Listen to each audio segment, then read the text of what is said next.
안녕하세요. 저희는 가곡으로 알아보는 일제강점기 시대에 대해 발표할 이만을 피정원입니다. 목차는 총 4가지로 나눴는데요. 먼저 연구 동기, 연구 목적, 그리고 일제강점기 통치 방법, 가곡 대중가요로 민중들의 삶 알아보기, 마지막으로 결론 탐구의 기대 효과로 구성을 했습니다.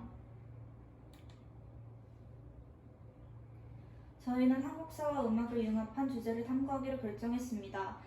한국사 하면 절대 빠지지 않는 내용이 바로 일제강점기 시대인데 저희 또한 일제강점기 시대의 무당통치와 문화통치에 대한 내용을 수업 시간에 배웠었습니다. 동시에 음악 시간에는 일제강점기 시대의 노래에 대하여 함께 들어보고 알아보는 시간을 가졌었는데 이때 노래를 감상하면서 한국사 수업 시간에 배웠던 내용을 떠올릴 수 있었습니다. 그러면서 한국사와 음악을 융합하여 탐구해보면 굉장히 흥미로울 것 같다는 생각이 들었고 주제를 가곡으로 알아보는 일제강점기로 선정하게 되었습니다. 연구 목적은 본 연구는 1910년으로 시작하여 각 시대의 가곡들을 통해 살펴보는 일제강점기, 즉 우리 민족의 역사로 가곡에 담긴 시대를 분석해보는 것이 목적입니다. 우리가 자세히 알지 못했던 옛날 조상들이 지었던 가곡을 감상해보면서 어두웠지만 의지만은 불타올랐던 그 시대의 역사를 함께 다시 떠올려보고 알아가는 것이 우리의 참된 연구 목적입니다. 각 시대 통치 방법과 대표 가곡, 대중가요에 대해 알려드리도록 하겠습니다.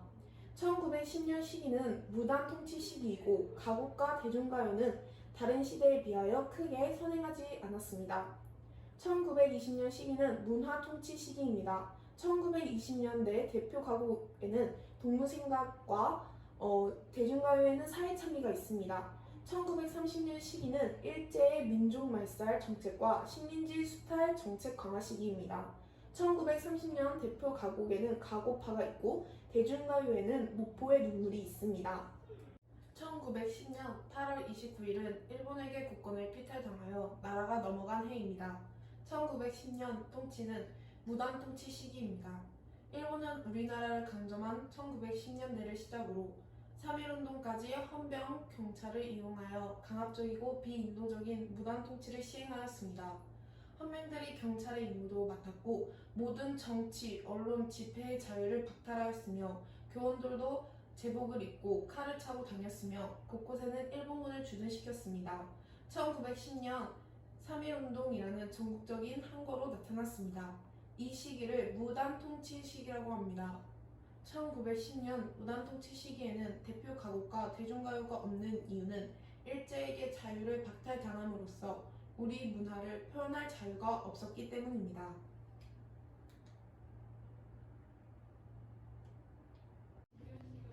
다음은 1920년 일본의 문화통치 방법에 대해 설명하겠습니다. 1920년대에는 문화통치로 인해 헌병경찰이 보통경찰로 바뀌었고 이때 경찰의 수가 증가했습니다. 또한 이 시기에는 교육의 기회가 확대되었고 민족신문의 간행이 허가되었습니다. 하지만 신문의 간행이 허가되었던 것은 사실이나 비판적 내용의 기사를 정간하거나 폐지, 그리고 기사 삭제가 빈번하게 일어났습니다. 이 당시의 문화통치는 우리 민족을 이간, 분열시키려는 교활한 정책으로 우리 민족의 단결을 억제하고 독립운동을 막으려던 통치였다고 정리할 수 있습니다. 1920년대에 나온 가곡과 대중가요를 살펴보면 대표적으로 동무생각과 사회참미가 있는데요. 동무생각부터 이야기를 해보자면 동무생각은 독립국가의 의식 고향이 있는 독립운동의 첫 작품으로 원제목은 사후가였다고 합니다. 한문이었던 이 가곡의 제목은 해방이 되고 난 후에 동무생각으로 개명된 것입니다. 이 사후가라는 글자가 가지는 의미는 직역을 하면 동문을 생각하는 노래로 해석이 되지만 이것의 진정한 의미는 우리나라 또는 백성을 생각한다는 뜻입니다. 이 가곡은 박태준 선생의 애국심이 담긴 가곡이라고 이야기할 수 있습니다.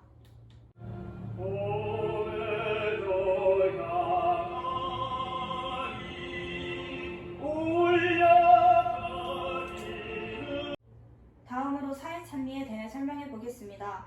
우리나라 최초의 대중가요인 윤심덕의 사회참미가 발표된 것은 일제강점기인 1926년의 일입니다. 루마니아 작곡가 이바노비치의 도나우 강의 잔물결에 가사를 붙인 이 곡은 우리말로 녹음된 최초의 서양식 노래일 뿐만 아니라 유성기 구매를 촉발시켜 식민지 조선의 본격적인 음악 산업을 태동하게 한 전대미문의 히트곡이었습니다. 삶의 짙은 허무와 원망이 절절히 배인 이 노래는 발표되기 직전 노래를 부른 윤신덕이 연인이자 극 작가인 김우진과 동반자살로 생을 마감하면서 유작이 되었고, 사회참미는 음반 한 면에 노래 한 곡이 수록된 싱글 앨범임에도 불구하고 초판 500장이 며칠 만에 매진될 정도로 큰 관심을 모았던 가요라고 합니다. 이처럼 당시 사회참미가 일으켰던 사회적 신드롬은 대단했습니다.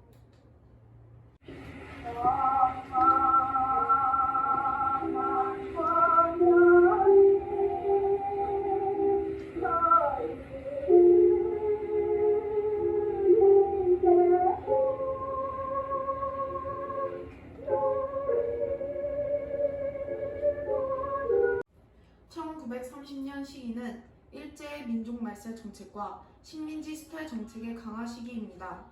일제가 식민 통치를 합리화하고 우리의 민족의 식을 없애려던 정책입니다. 조선인을 한국 시민, 즉 일본인으로 만들려는 정책이라는 뜻에서 한국 시민화 정책이라고 부르기도 하였습니다. 또한 일본의 대륙 진출기, 창씨 개명과 일본어 강요, 조선인 참정권 허용 정책, 징용 지명제 채택 등이 시행되었습니다. 다음은 1930년 대표 대중가요로는 목포의 눈물을 알아보도록 하겠습니다. 목포의 눈물 작사가는 문일석, 그리고 작곡가는 송목인이며 이낙영이 불렀습니다. 목포의 눈물의 배경을 알아보도록 하겠습니다. 당시의 시대적 환경은 일제 강점기로서 조선 팔도에서 각종 물자와 처녀, 총각, 유부남녀를 망랑하고 일왕의 야만적인 수탈과 강도 행강이 자행되던 시대였습니다. 조선에서 수탈된 양민과 물자들은 목포에 집결된 후 일본으로 끌려가던 그 목포항의 억울함을 달랠 길이 없었고, 당시의 역사 현장을 문일석 작가님께서 글로 표현하여 불러지게 되었습니다. 저희가 그 시대의 많은 대중가요 중 목포의 눈물을 선택한 이유는 억울함 때문에 선택하게 됐습니다. 조선에 있는 물건과 식량, 사람들이 일본으로 아무 이유 없이 강제로 끌려간다는 사실이 억울하고 분해서 선택하게 됐습니다.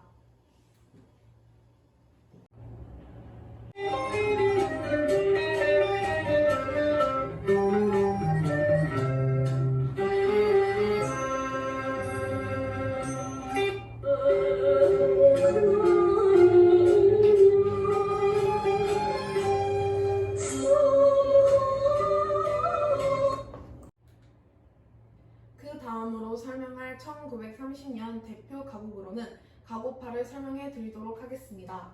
가고파는 1933년 이은상의 시에다가 김동진의 곡을 붙여 만든 한국의 가곡입니다.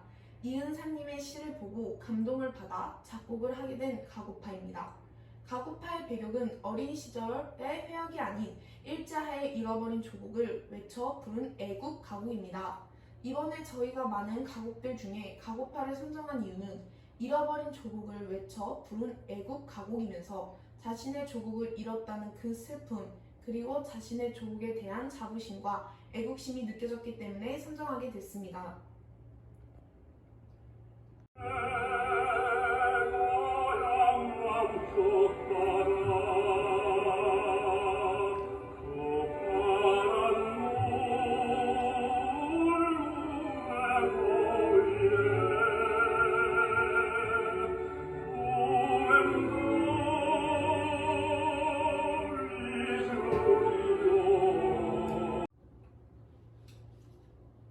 이 탐구를 마치며 저희는 우리 민족들의 가곡과 대중가요를 통해 보는 민족의 서름과 자주 독립에 대한 민족들의 삶을 엿볼 수 있었습니다.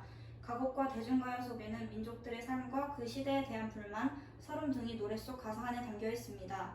민족들은 시대마다 변화하는 일제의 강압적인 통치와 억압을 이겨내면서 살아가셨고, 결국에는 자주 독립을 이루게 되었습니다.